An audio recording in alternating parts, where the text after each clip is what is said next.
The next one I want to talk about is the tone of voice. Yes. So the tone of voice can determine, you are the controller. Absolutely. Of the tone of voice, yes, right? we are. And what it is you're sending Yep. a clear message. The definition that I use for tone of voice, the volume, pitch, and tone of our voice send a specific signal and impact the message to others. Yeah. And that's just what happens. Based on how I use my voice influences the impact that it has on you. And there's not a lot to discuss about tone of voice, in my opinion, like there is with eye-to-eye contact. However, like if I'm intense, this is funny. If I'm intense and I'm working at home, and I am not good at multitasking at all. Yeah. So when I'm writing something, I can't be disturbed. And sometimes Diana will inadvertently interrupt me. And I'll sometimes respond, and the tone of voice that I use, she doesn't like. Yeah. And she will say, "Can you change your tone of voice?" And that's really what happens is we don't realize sometimes, see, our emotions drive us in many different ways. Now, the question is, how do we want to manage our emotions so that we can master some of these keys? So when it comes to tone of voice, like you have a dog, I have a dog. Mm-hmm. Notice how the dogs react to our tone of voice. Yeah. Isn't that amazing? That's amazing. Yeah. Well, people are no different. Yeah, you're right. Yeah, they're different in physically and all that, but the fact is, tone of voice means a lot.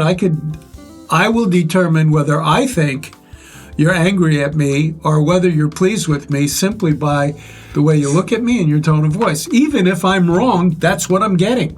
So I have a question. So when a sergeant in the Army, yes, or in the Marines or whatnot is chosen, right? Yes.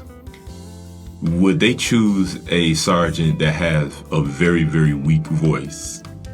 So as you know, when I was drafted during the Vietnam era, 1965. I was recognized amongst, I think there were 60 out of 250 people that were recognized to have leadership skills. Okay.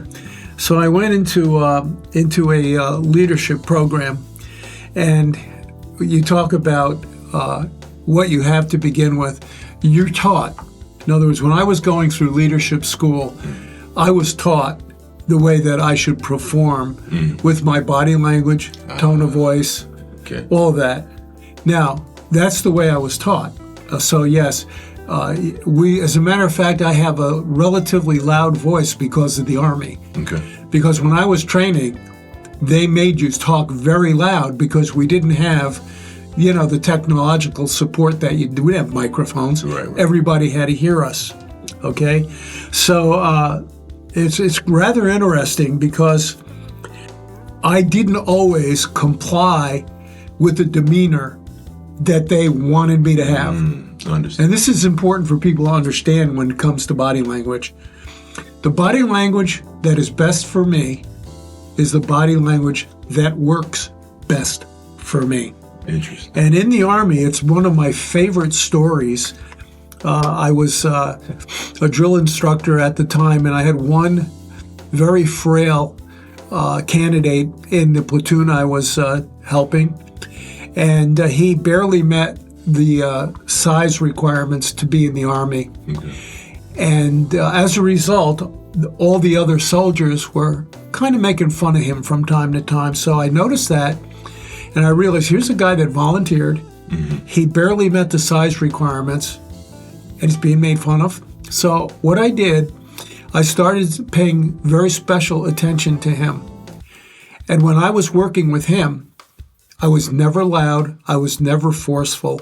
I was always very kind and understanding. And one of the things that, to make a long story short, that made me very proud is that after that cycle of trainees graduated, I was called into what they call the orderly room. And there was a major there that I was introduced to. And apparently he had been assigned to this soldier psychologically. And I didn't know that.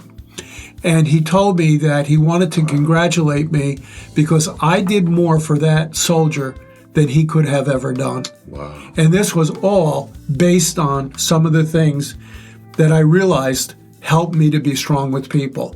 Wow. And, but the point is, you have to know for you how to use these skills so they reveal who you are. Authenticity is key with this stuff. Wow, that's beautiful. The world we live in today is really missing a lot of the empathy toward others. Oh, yeah. You know what I mean? And that goes back to the acute awareness. I think at that time, you were probably in your early 20s, late teens or whatnot doing this, right? I was 21. 21, and you barely even, still wet behind the ears, basically, right? Yeah. And you having an acute awareness that you probably didn't even aware that you had at that time. I didn't. All I was doing was being what I thought was awesome, the right way to man. be with a person. And, a lot of that comes back. Remember, I was also the quarterback and captain of the football team in high school. And I really had good people early on in my life. Again, men that had been in World War II, that were uncles, firefighters. These people that influenced my upbringing were all tremendous servers. They were all church-going people. They weren't perfect. They were like any other people were at the time. But there was something about the character of that generation that positively influenced me as I was growing up. I don't know how true this is, and if anybody knows the answer to this online, put it in the comments and correct me. I'm okay about being corrected, but I've heard this before. Okay. About the tone of the voice of a lion. When a lion roars, is actually paralyzing. Oh, okay. Yes. Yeah. Oh, absolutely. You see. Yeah. There are times when we need to have an immediate impact. Now, at that moment, we usually have a very strong and elevated pitch to our voice, and it causes people to stop in their track. Yes. A good example, I was driving, and a deer came out. I didn't see it. Diana was riding shotgun. She saw it, and her reaction caused me to immediately hit the brake. Now, if she didn't react that way, I might have hit the deer. Yes. So that's a good, absolutely. Yeah. There are times when our voice does need to be paralyzing, no doubt about it. And I think it's a very good conversation to have a little bit further. Because the last episode we were talking about the regulating of behaviors that one has to regulate. Yes, all of them. And when we're able to regulate these things, and understanding, accommodating body language and appropriate eye-to-eye contact, your tone of voice, and once we start to understand the meaning, definition, and what it does to others outside of ourselves, is so important, and effective. When I put these, remember, I think I told you to begin with, I only had about 6 or 7. And this came about over a period of probably a couple of years of slowly adding 1 or 2. And one of the things that I'm convinced of personally is if you understand and know how to manage and control these 20 keys, that you will definitely improve your ability in creating relationships, and even more important, your ability to communicate. That's beautiful. Yes. I think there's no doubt about it, but you can't do it if you're not aware of them and you don't practice them. Yeah. One thing that keeps challenging me is one's pride and ego. Right? Yes. To understand these 20 keys, and plus you said you have more, right? There's 20 keys. I think we're only about halfway done. Yeah, exactly. And the thing is when you talk about the pride and ego, these 20 keys should prevent us from allowing pride and ego to increase within one? You mentioned pride and ego. Mm-hmm. In my work, and I think it's in the leadership portion of the curriculum, I talk about pride, ego, fault, and blame. Okay. There is a level, there's a good pride, and then there's a negative pride. Okay, the good pride, in my opinion, is this. When I was in the Army, you had to have shiny shoes. Your uniform had to be, really neat. So I took a tremendous amount of pride in my appearance. Mm-hmm. Okay? When pride is used to try to place myself above someone else mm-hmm. and make them feel that they are not measuring up to who I am, now we're using pride in a very detrimental way. Mm-hmm. Okay? And ego, everybody has ego. Ego is part of who we are. So when your pride and ego get in the way, it immediately starts shutting down your ability to interact with people. Mm. When you think about people that you think are very prideful or very egotistical, you probably don't care to be around them. And when you are around them, you probably care not to engage with them. That's interesting. And again, pride and ego are two elements of who we are that if we understand them and how they affect other people will help us in developing relationships and communication. I totally agree with yes. that. So the ego and the pride that one can have that can be a detriment, it actually desensitizes. Right. In such a way, and you're more focused, driven on oneself instead of the relationship of others, or not. It's not even a relationship, right? There's a tear down relationship. Well, here's right? When I think of pride and ego, I realize that they also have the correlation. Pride and ego have a direct correlation to confidence and self-esteem. Because when my ego feels strong, my confidence also feels strong. If it's overdone, my confidence becomes arrogance. You see, and that's where the transition occurs with these things. So the good part of it is, if it's going to elevate my self-esteem and give me confidence, that's working in my favor. If it elevates my self-esteem and gives me confidence to the level that I become arrogant, it's hurting me. Yeah. And that would be a good way to measure it. Now, oddly enough, I have had people tell me from time to time, when it's happened 3 times in my coaching, long time ago, I was doing a class on the disc model of human behavior and thought it was going good. And at the end of the class, I was getting feedback, and someone came up to me privately and said, "Rich, I just have to tell you that there were times through your teaching that I really thought you were being arrogant and self-righteous." And I was hurt. I don't want to come across that way. So here's what I did. This is how important it is to me. I remembered it, and it happened more than once. So I was doing a teaching at Baker College in Owasso.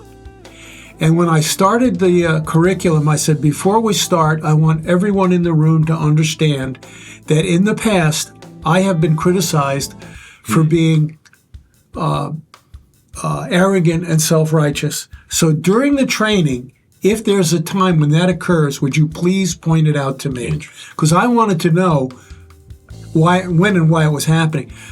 On the second or third day of training, I was explaining something, and a person raised their hand, "Stop! You're doing it." I says, "What am I doing?" They said, "You're being arrogant and self-righteous." Here's what did it. I was explaining something that I thought was so easy to understand that everybody should get it. Right. And there was a person in the room that felt that, hey, it's not as easy as you think. Who do you think you are? And I realized what it was. From that moment on, I never had the problem again. Really? Because I understood what not to do.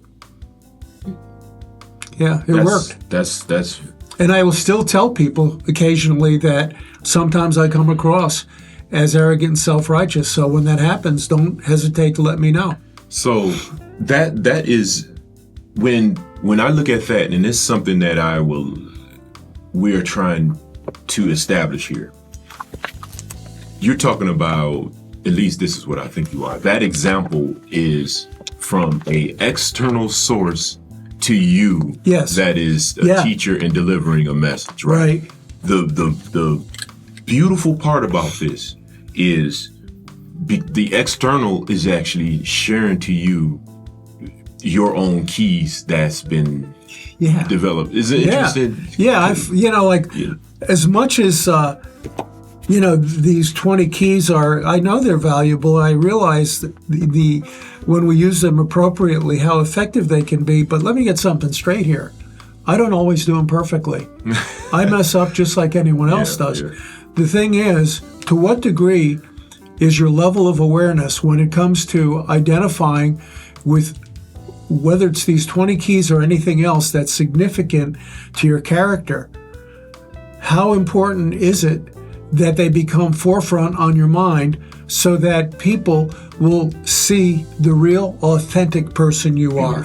Beautiful. So when I slip, I want to be told, hey, wait a second. We talk about hypocrisy sometimes, and hypocrisy occurs when we give somebody the understanding that we're going to be one way, and then we don't perform that way, and all of a sudden we're looked at as being hypocrites. And the fact is, we all slip. Yeah. Okay, so I think it's important for people to understand that just because I authored all this work, it doesn't mean that I've mastered it all. I'm still working at it. I still work at it. I love that. Yeah. When it comes to authentic listening, it's one of my weakest points. Believe it or not, in what I do, I struggle with listening because I'm so aware of having to solve problems that when someone is talking to me, I have a tendency to go where I think the problem is, and in my mind, I'm starting to look at what I need to do next when they haven't even finished talking to me. Yeah. We all do that. Yeah, understood. I think the lady that came and corrected you said that I feel that you're being self-righteous and arrogant. Yes. I think that is a turning point for anyone that should hear, if they have the heart to receive that. That's it. You got to have the right ground, so to speak, like in your heart to receive a correction like that. And I think that her tone of voice possibly, and her choice of words, which we get into next. Yes. The choice of words are a foundation to start I think a building block of success for one's learning.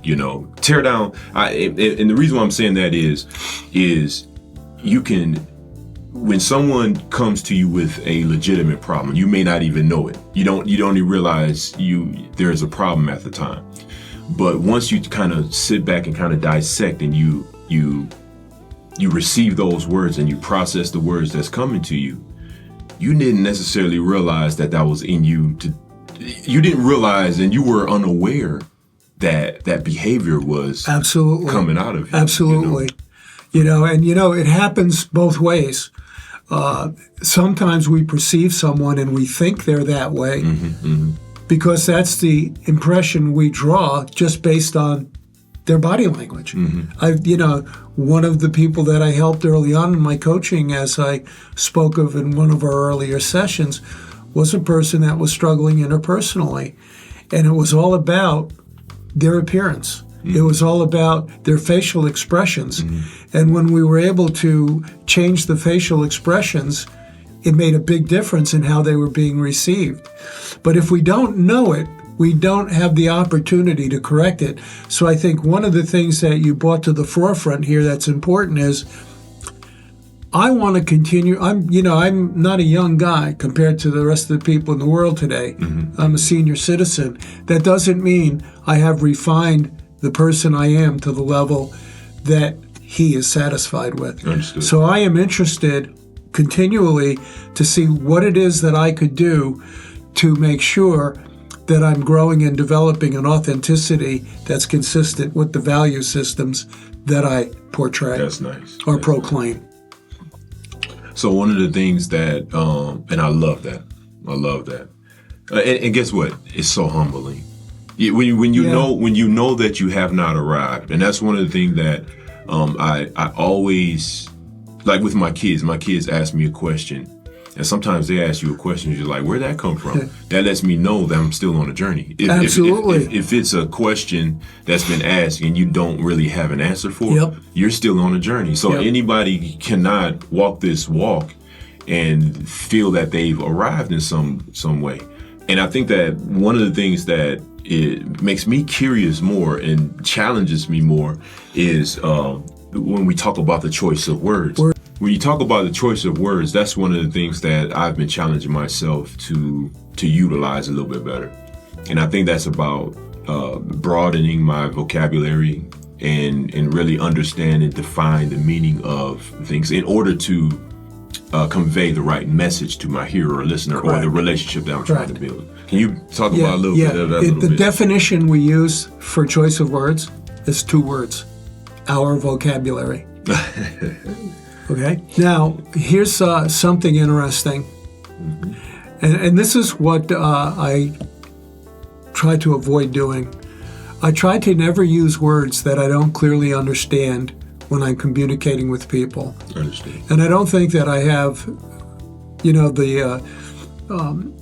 the broadest vocabulary to begin with. Me neither. What I think is important about our vocabulary is that we use the words that we understand appropriately and accurately, and then look for ways to enhance it.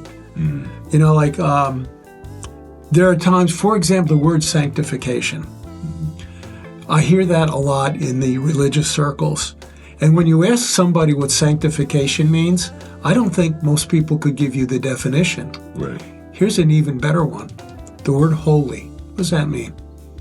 Yeah. Holy. We've used it all our life.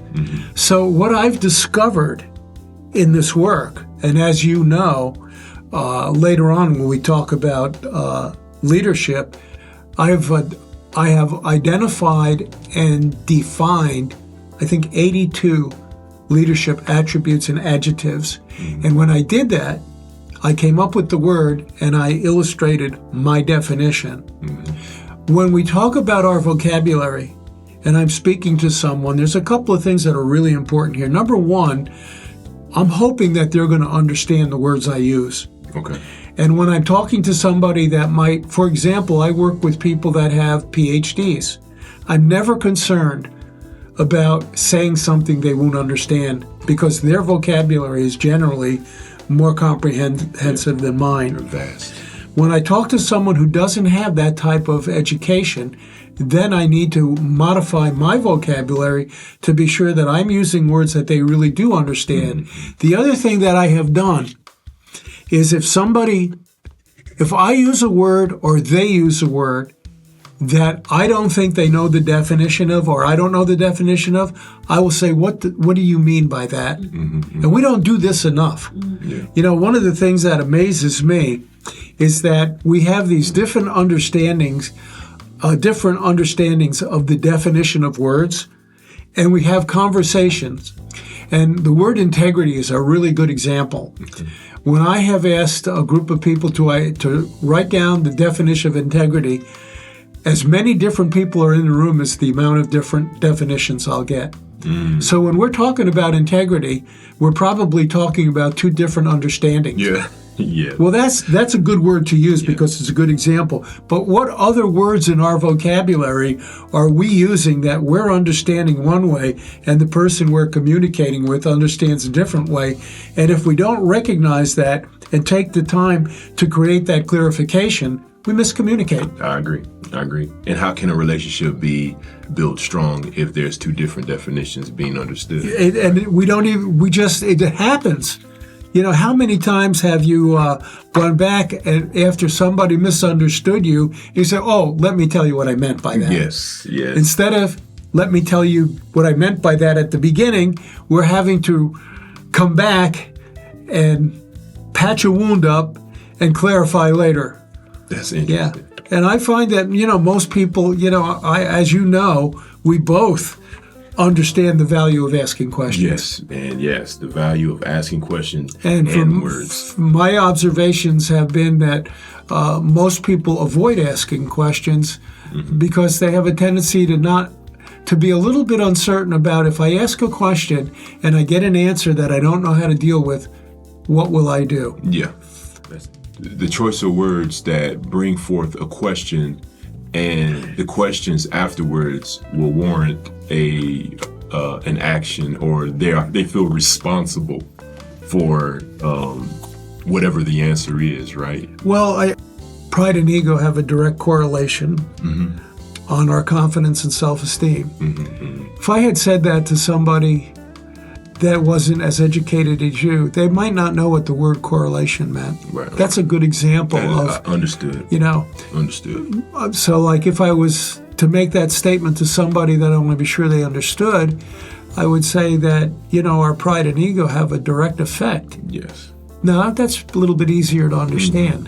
But I have used words sometimes in the process of working with people, and I thought that they might have gone over their head. So I'll take the time to say, do you understand what that means? Yes.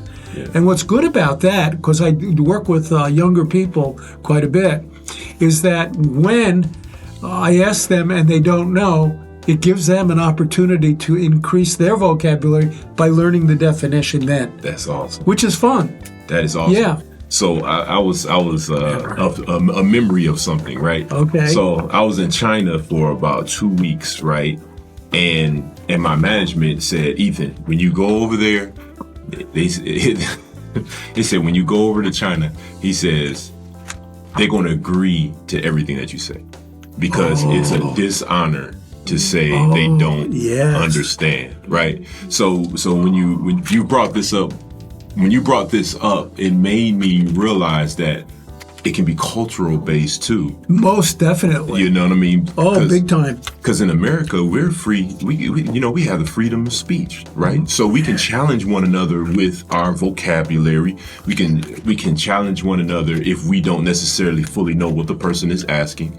If you're in another country and you challenge that person, that might not go too well, you see. Well, let me tell you, that brought up something that I heard.